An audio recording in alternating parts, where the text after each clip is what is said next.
Now, the Independent Election Boundaries Commission (IEBC) yesterday met with all the 4 presidential candidates.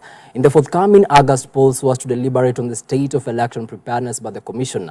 During the meeting, the commission secretary and chief executive officer Marjan Hussein Marjana took the presidential candidates through the voter identification process and security measures put in place to ensure the system is secure and not prone to any form of abuse or infiltration.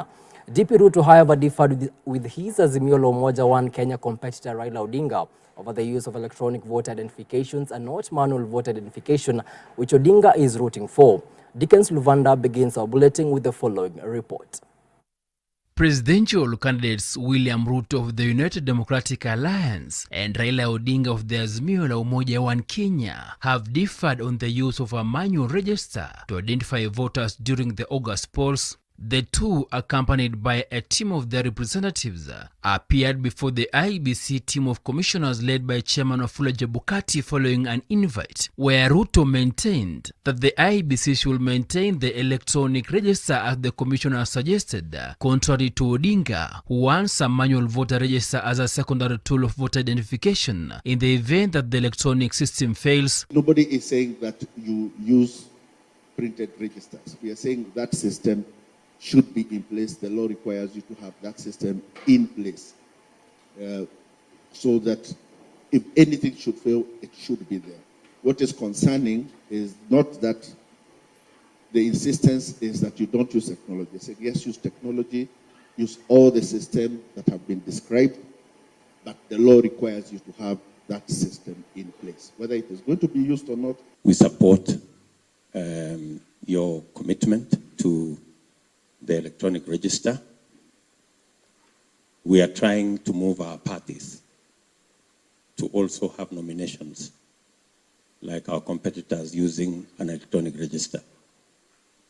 So I think that's the direction we want to go. There has been notions that are not correct, that Kenya Kwanza wants a manual register. We do not want a manual register. If you give us sufficient safeguards that an electronic register will function without any chance of failure. Other issues raised by the Azimio team are the provisions of a list of all polling stations, design of ballot papers and the printing location, and the number of the KIMS kits to be used and the serial numbers, and further questioned why 10 of the 47 county election managers are from one tribe. IEBC recruits personnel in this manner.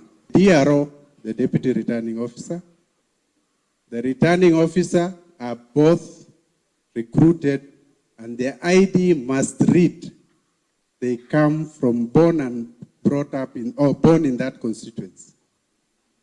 This is to ensure we have the face of Kenya in the commission. The commission has moved away from using temporary returning officers more than a decade ago.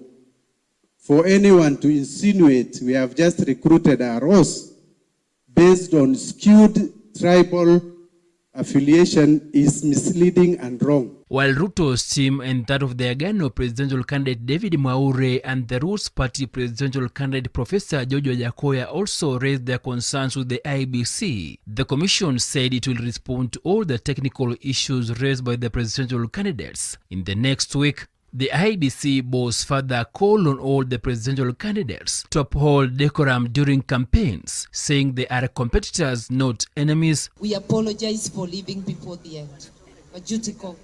Dickens Luvanda, Hope TV News Watch.